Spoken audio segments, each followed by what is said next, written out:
The alien ship emerged from the dark side of the moon, its silver hull gleaming in Earth's reflected light. Inside the vessel, first observer Tom of the Galactic Scout Fleet stared at his sensors in confusion. According to the readings, the blue planet ahead held more than 8 billion life forms, yet the energy usage suggested a population of merely 10 million. "Run the scan again," Tom ordered his crew. The results came back the same. Billions of humans were present, but their energy signatures were impossibly low, as if they were barely alive. On Earth, in the Global Defense Force headquarters, deep beneath the Rocky Mountains, Captain James Rogers watched the alien ship's approach on his monitors. He had trained 15 years for this moment, though he never truly expected first contact to happen during his lifetime. Not with most of humanity sleeping. The energy crisis of 2157 had forced them to make an impossible choice. Earth's resources were depleting faster than they could develop alternatives. Rather than fight wars over the remaining fuel and food, humanity had chosen a different path. They would sleep until solutions could be found. Rogers looked at the massive screens showing the status of the cryosleep chambers. Endless rows of pods stretched across vast underground facilities on every continent. Inside each pod, a human slept in perfect preservation. Their metabolism slowed to nearly nothing. Only 10 million people remained awake to maintain the sleepers and keep Earth's basic systems running.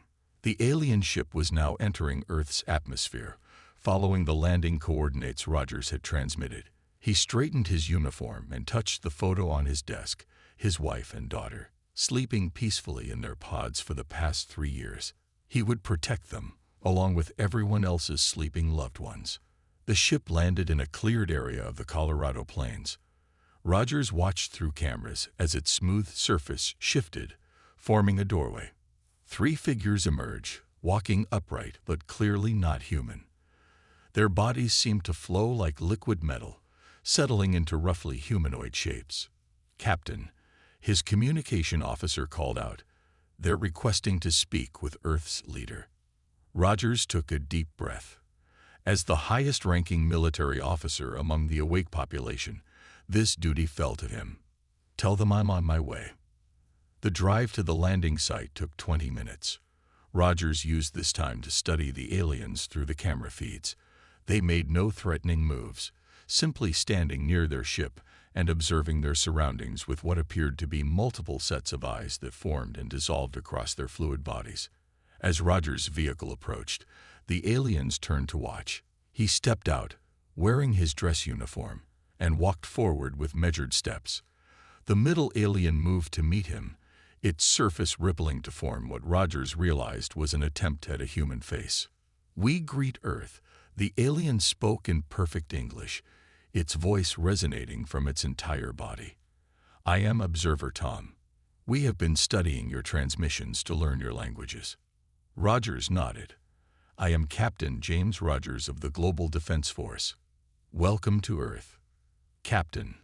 Tom's face shifted in what might have been concern. "Our scans show a great disparity. Your population readings do not match your energy signature. Are your people in danger?" "No," Rogers replied. "They're sleeping. It was our choice, our solution to survive until we could solve our energy crisis." The aliens exchanged looks, their bodies swirling with patterns Rogers couldn't interpret. "You put your entire species into suspended animation. Voluntarily." "Most of our species," Rogers corrected. 10 million of us remain awake to maintain the sleepers and our civilization. We take turns. Some wake while others sleep. We've been doing this for 3 years now." The alien surfaces rippled with what Rogers guessed was agitation. "In all our explorations, we have never encountered a species that would trust itself to such vulnerability. The courage this must require, or the desperation." "Both," Rogers admitted. "But it worked. Our energy consumption dropped to sustainable levels. Our wars ended. Those of us who remain awake work together because we must. Because billions of lives depend on us." Tom moved closer, its liquid metal form reflecting the sunlight. "Captain Rogers, we came to your world out of scientific curiosity. We did not expect to find something so unprecedented. But now we bring grave news that may force you to wake your sleeping population." Rogers felt his heart rate increase, but kept his voice steady. "What news?" The alien's face grew more defined, more serious. "A threat approaches, Captain. One that has destroyed countless worlds, and Earth lies directly in its path." Rogers led the 3 alien visitors through the underground command center. Their liquid metal forms flowed smoothly as they walked, reflecting the harsh fluorescent lights. Tom had taken the shape of a tall, silvery humanoid, while his 2 companions maintained their more abstract forms. "The beings we call the Devourers," Tom explained, his voice echoing in the metal corridors, "consume entire worlds. They break down all matter and energy, leaving nothing behind. In the past year alone, they have destroyed 12 inhabited planets." The group entered the main control room, where massive screens displayed the status of billions of sleeping humans. Dr. Emma Wells, chief of the cryosleep program, waited for them with data tablets ready. Her eyes widened at the sight of the aliens, but she maintained her composure. "How long do we have?" Rogers asked, gesturing for everyone to sit at the conference table. Tom's surface rippled with dark patterns. 8 months, perhaps less. They move faster with each world they consume.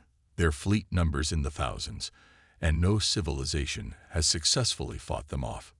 Dr. Wells spoke up, her voice steady despite the news. "And you're here to help evacuate us."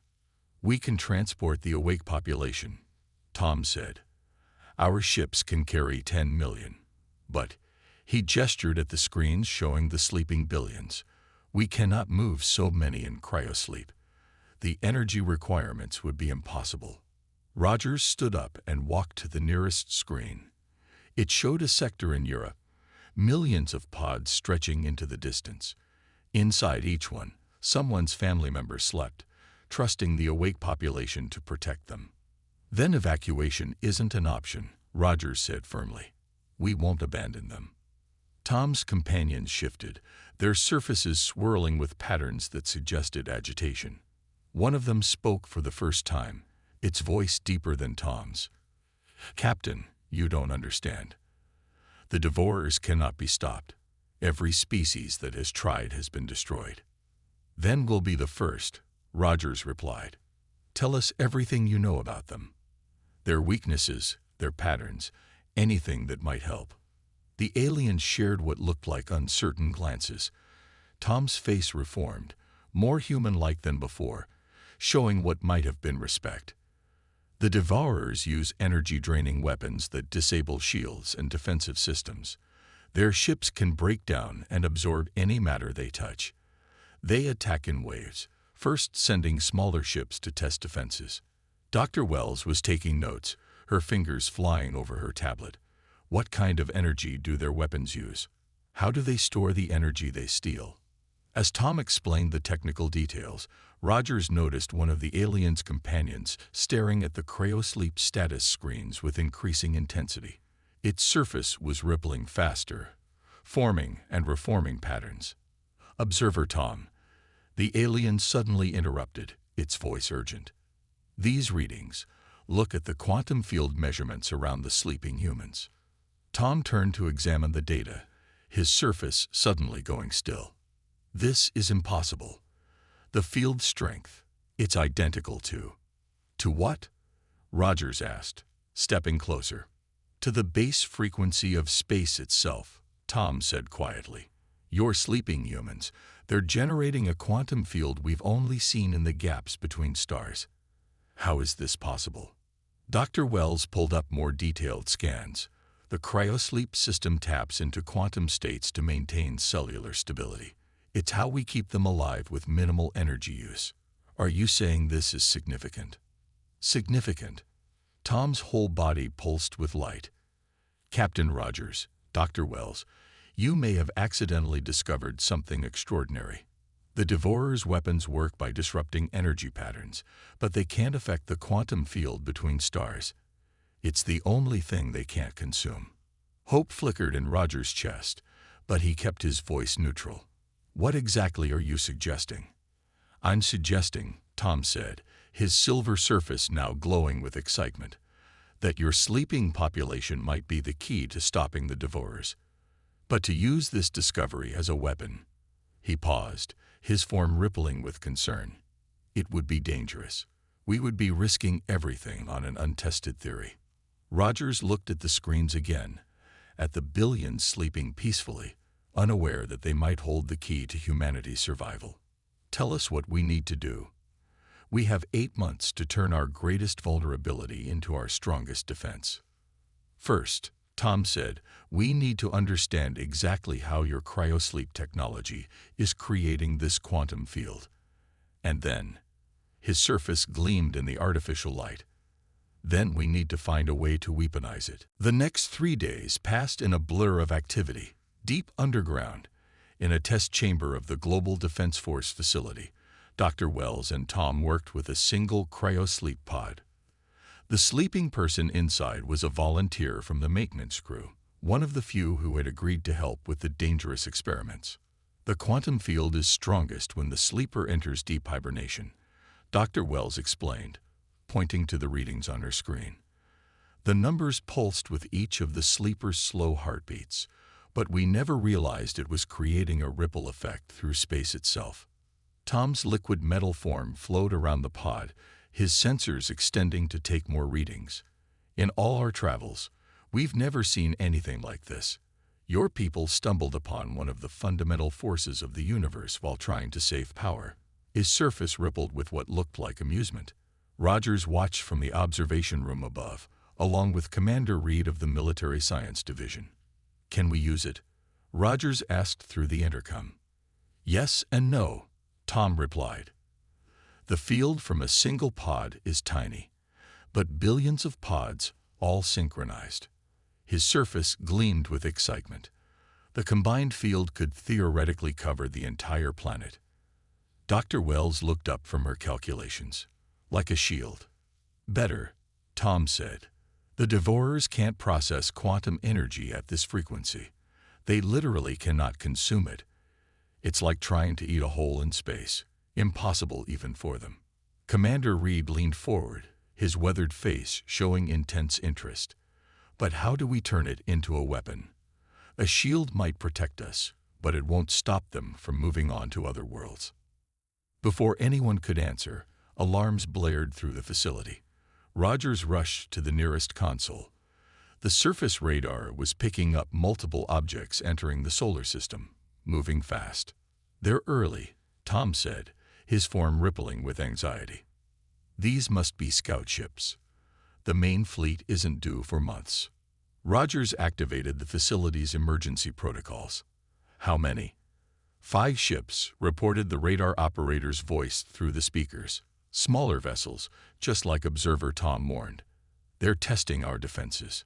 Dr. Wells was already moving, her fingers flying over multiple screens. "The quantum field experiments changed something. They must have detected the energy signature." "Can we hide it?" Rogers asked. Tom's surface swirled with dark patterns. "Too late. They know we're here. But—" He paused, his form shifting as he thought. "This might be useful. We can test our theories on a smaller scale." Dr. Wells nodded, understanding immediately. "If we redirect the quantum field from these test pods, amplify it somehow—" "We'd need more power," Commander Reed interrupted. "A lot more." Rogers looked at the facility map on his screen. "What about the backup generators? The ones meant to keep the cryopods running if main power fails?" "Yes," Dr. Wells exclaimed. "We can route all emergency power to this section. It's risky. We'd have only minutes before the main pods need power again, but it might be enough for a test." They worked quickly, Tom's alien technology merging with Earth's power systems. The scout ships were getting closer, their energy signatures growing stronger on the radar.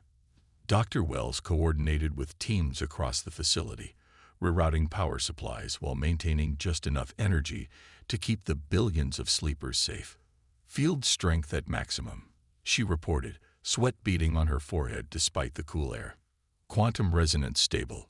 Ready to broadcast." Rogers looked at Tom. Who nodded. Do it. The air itself seemed to vibrate as the quantum field expanded from the test chamber. On the radar screen, the scout ship's approach suddenly faltered. Two of them stopped completely. A third spun out of control, its energy readings fluctuating wildly. It's working. Tom's entire form glowed with excitement. Their energy absorption systems are failing. They can't process the quantum field. The remaining two scout ships turned and fled, disappearing into deep space as quickly as they had come. In the test chamber, the equipment was starting to smoke from the power strain. Dr. Wells quickly shut down the field before any damage could become permanent. Rogers stared at the radar screen, watching the retreating ships. We've found their weakness, he said quietly. But can we scale this up? Generate a field strong enough to fight their main fleet? Tom's surface rippled with what might have been a smile. Captain, your sleeping population is already generating this field naturally. All we need to do is find a way to synchronize them, to channel their combined quantum resonance into a weapon. How long will that take? Commander Reed asked. Less time than we thought. Dr. Wells answered, already working on new calculations. The scout ships gave us valuable data, and now, she looked up, her eyes bright with determination. Now we know exactly what we need to do. 2 months after the scout ship encounter, Earth had transformed. Thousands of satellites now orbited the planet, each one modified with Tom's alien technology to amplify and direct quantum energy. On the ground, every cryosleep facility had been fitted with new equipment, ready to channel the sleepers' combined quantum field into the defensive grid. Rogers stood in the main control room, watching as another set of satellites moved into position. Status report, he called out to his team. Grid coverage at 93%, reported Commander Reed from his station. The Southern Hemisphere array just came online. Dr. Wells worked at her own console, monitoring the sleeping population's vital signs. Quantum field synchronization holding steady. No negative effects on the sleepers so far. Tom and his companions had been joined by more of their kind, a dozen alien ships now in orbit around Earth. They helped install the defensive grid, their advanced technology merging seamlessly with humanity's determination. Movement detected at the edge of the solar system, called out a radar operator. Multiple signatures, much bigger than the scout ships. Everyone in the control room froze. Rogers moved to the main display. How many? Hundreds. No, thousands of ships, the operator replied, his voice shaking slightly. They're moving faster than we predicted. The main Devourer fleet is here. Tom's liquid metal form rippled with concern. They must have analyzed the data from their scout ships. They know something is different about Earth. Time to intercept, Rogers asked. At their current speed, 3 hours. Rogers nodded. They had prepared for this, but not so soon. Start the defense protocol. Power up the quantum grid. Across the planet, the modified satellites began to hum with energy. In the cryosleep chambers, billions of sleeping humans continued their peaceful rest, unaware that their combined quantum signature was about to become Earth's shield. First wave approaching, Commander Reed announced. 500 ships, heavy cruiser class. Dr. Wells monitored her readings carefully. Quantum field stable. Beginning broadcast through the satellite network. The effect was immediate. As the first wave of Devourer ships entered the quantum field's range, they began to slow. Their energy-draining weapons fired, dark beams that seemed to eat the light itself, but they dissipated harmlessly against the quantum shield. It's working, Tom exclaimed, his surface glowing brightly. Their weapons can't penetrate the field. But the victory was short-lived. The second wave of Devourer ships pressed forward, pushing through the quantum field. Though they couldn't break it, they began to spread out, looking for weak points. They're adapting, Commander Reed warned, trying to find gaps in our coverage. Dr. Wells frowned at her readings. The quantum field is holding, but maintaining it at this strength. She paused, checking more numbers. We're using more power than expected. The sleeper's energy signature is being drained faster than we calculated. Rogers understood the implications immediately. Every minute they maintained the shield drained the sleeping population. They had turned their people's hibernation into a weapon, but it came with a cost. "How long can we hold them?" he asked. "At this rate." Dr. Wells shook her head. "Maybe 2 days. After that, we risk permanent damage to the sleepers." More Devourer ships arrived, their dark forms filling the space around Earth. They probed the quantum field continuously, testing it for weaknesses, adapting their attacks. Though they couldn't break through, they showed no signs of retreating. Tom moved closer to Rogers, his liquid metal form reflecting the emergency lights. "Captain, we need to consider a more aggressive strategy. The shield is working, but it's not enough. We need to push them back." "You mean weaponize the field?" Rogers asked. "Turn it offensive." "Yes," Tom replied, "but it would require even more energy from the sleepers. We'd have to push the system to its absolute limit." Rogers looked at the screens showing the sleeping population, then at the massive Devourer fleet surrounding their planet. They had transformed their greatest vulnerability into a shield, but now they needed more. They needed a sword. "Dr. Wells," he said finally, "begin calculations for offensive conversion." "Commander Reed, prepare the satellite grid for reconfiguration." He turned to face his team. "We're not just going to survive this.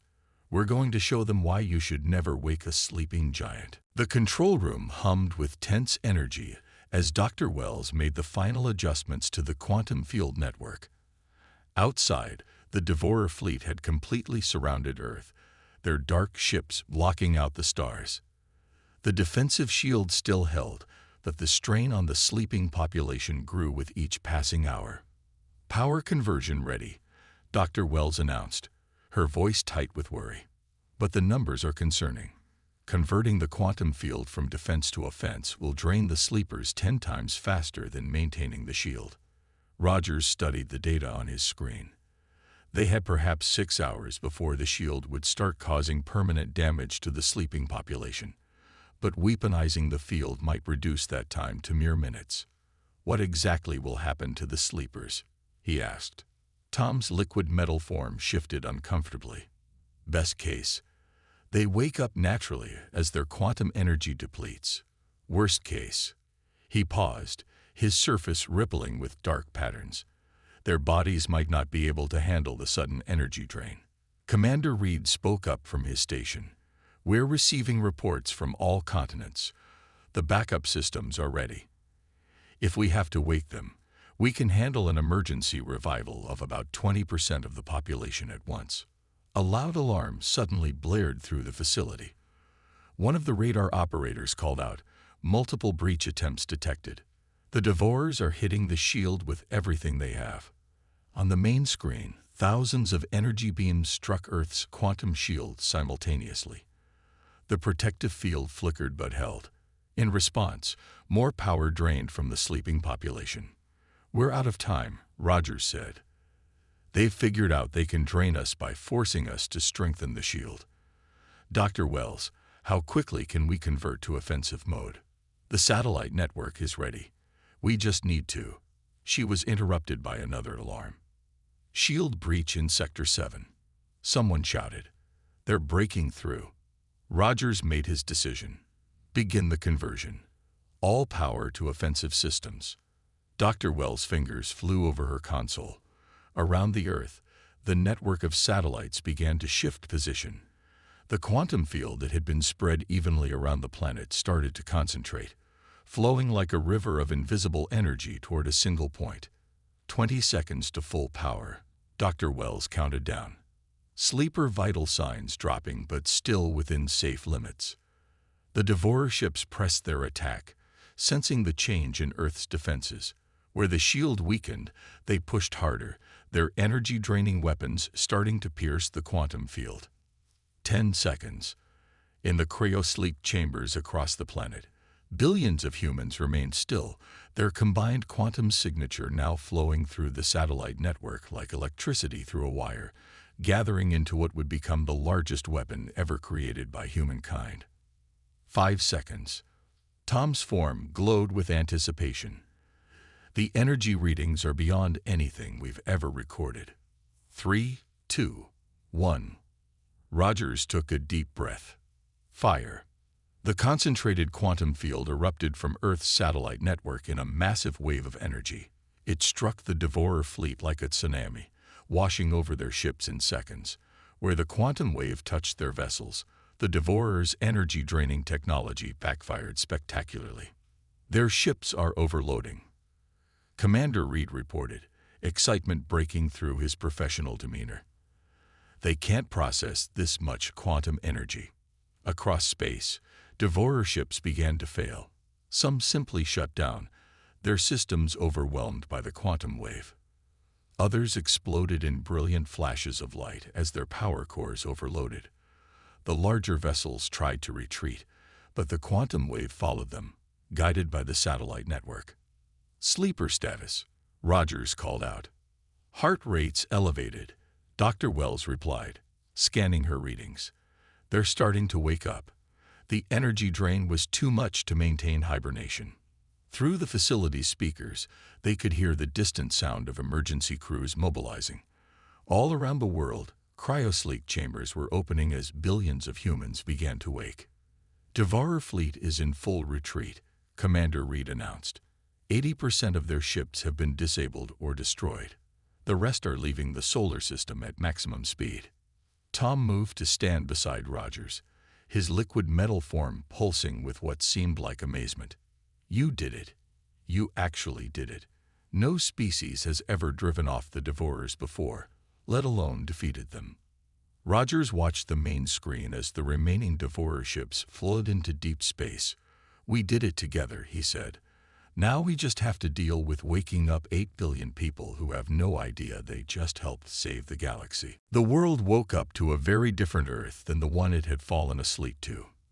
Emergency crews worked nonstop, helping people out of their cryosleep chambers, while massive screens everywhere displayed the same message. Stay calm. Earth is safe. More information coming soon. Rogers walked through the main hall of the Global Defense Force headquarters, which had been converted into a temporary briefing center. Hundreds of newly awakened government officials, military leaders, and scientists filled the room, all trying to understand what had happened during their long sleep. You're telling us, said the former President of the United States, still wearing his medical monitoring bracelet from the cryobot, that aliens not only found us, but helped us fight off an invasion while we were sleeping. That's correct, sir, Rogers replied. He gestured to Tom, who stood nearby in his liquid metal form. Several people gasped or stepped back, seeing an alien for the first time. Observer Tom and his people arrived just in time to warn us about the Devourers. Dr. Wells stepped forward, bringing up holographic displays showing the battle data. But the real discovery was what our cryosleep program had accidentally created. The quantum field generated by billions of sleeping humans proved to be the perfect weapon against the Devourers. In orbit above Earth, cleanup operations were already underway. Tom's people helped Earth ships collect and study the disabled Devourer vessels. The alien technology they contained would help humanity advance by centuries, but that wasn't the most significant change. The quantum field technology, Tom explained to the assembled leaders, his surface rippling with excitement, it's not just a weapon. We believe it can be modified for faster-than-light travel. Your cryosleep accident may have just given humanity the key to the stars. The room erupted in discussion. Rogers watched as people who had gone to sleep thinking they had failed their planet now realized they had instead helped save it, and possibly changed the course of human history. Outside the headquarters, the streets were filled with people experiencing their first day awake in years. Families reunited, crying and laughing as they shared stories. The awakened population marveled at the alien ships visible in the sky and the changed world around them. Commander Reed entered the briefing room with urgent news. Captain, we're receiving messages from at least 50 different alien civilizations. Word of our victory over the Devourers has spread. They all want to establish contact. Tell them they'll have to wait in line, Rogers replied with a small smile. We've got 8 billion people to settle first. Dr. Wells was already working on new projects with Tom's scientists. They had discovered that the quantum field technology could be miniaturized. We can build ships that create their own quantum bubbles, she explained to the gathered officials. It would protect them from both the Devourer's weapons and the effects of faster-than-light travel. And what about the Devourers? Someone asked. Will they return? Tom's form shifted to face the questioner. They lost nearly their entire fleet here. But more importantly, they now know that Earth possesses a weapon they cannot defend against. They will avoid this sector of space for generations to come. Rogers looked out the window at the changed world. The energy crisis that had forced humanity into hibernation now seemed like a distant memory. The Devourer invasion, though terrible, had united humanity with advanced alien civilizations and given them technologies they had only dreamed of. The sleeping giant has awakened, Tom said, moving to stand beside Rogers. And the galaxy will never be the same. In the weeks that followed, humanity adapted to their new reality with remarkable speed. The cryosleep facilities were converted into quantum field research centers. The satellite network that had saved Earth became the foundation for humanity's first faster-than-light communication system. Every day, more alien ships arrived, bringing diplomats, scientists, and traders eager to meet the species that had defeated the unstoppable Devourers. Earth's accidental discovery had made them a major power in the galaxy overnight. Rogers stood in his office, looking at the photo of his wife and daughter. They were awake now, part of this new world humanity had stumbled into. On his desk sat reports about the construction of Earth's first quantum-powered starships. The future that had seemed so dark when they first entered cryosleep now shone brighter than ever. 1 year after humanity's awakening, Earth had changed beyond recognition. The first quantum-powered starship, Hope's Dawn, floated in orbit above the planet. Its sleek hull contained technology that merged human ingenuity with alien advancement, powered by the same quantum field principles that had saved Earth from the Devourers. Rogers stood on the ship's observation deck, watching Earth spin below. Tom stood beside him, the aliens' liquid metal form reflecting the blue glow of their home planet. Hard to believe, Rogers said, that just a year ago, most of humanity was asleep, and we thought we were alone in the universe. Tom's surface rippled with what Rogers had learned was amusement. And now you're about to launch your first diplomatic mission to the Galactic Council, the youngest species ever invited to join. The ship's corridors bustled with activity as the crew made final preparations. Dr. Wells supervised the installation of the quantum drive core, her expertise with the technology making her the natural choice for chief engineer. Commander Reed directed security teams composed of both humans and aliens, their cooperation a symbol of the new era. Captain, a young officer called out, "The Earth Defense Network is requesting a test of the quantum shield." Rogers nodded. Around the ship, a familiar energy field shimmed into existence. They had modified the cryosleep technology into a protective bubble that could be generated by a single ship without needing billions of sleeping humans to power it. Shield strength at 100%, Dr. Wells reported from the engine room. The mini-quantum generator is working perfectly. Earth had shared the quantum field technology with their new allies, but kept some aspects of it secret. The unique properties of human biology that had made the original discovery possible remained a mystery that even Tom's people couldn't fully explain. "The other species are still amazed," Tom said, watching the shields shimmer. "In trying to save energy, your people stumbled upon one of the fundamental forces of the universe. Then you turned it into both a weapon and a key to the stars." A flash of light caught their attention. Through the observation window, they watched as another quantum-powered ship emerged from faster-than-light travel.